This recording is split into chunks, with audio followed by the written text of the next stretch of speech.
बिस्मिल्लाहिर्रहमानिर्रहीम। अस्सलामुअलैकुम। आप देख रहे हैं न्यूज़ होम टीवी। खबर शामिल करते हैं अपने नुमाइंदा से। जी हमें अपडेट कीजिएगा।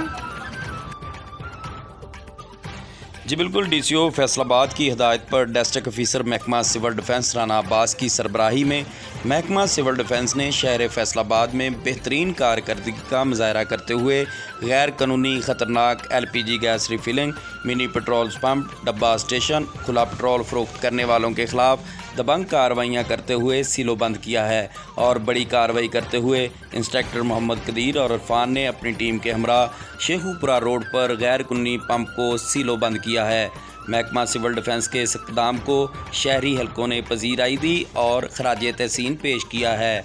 कैमरामैन टीम के साथ Mohammad Rizwan, news home TV, Faisalabad.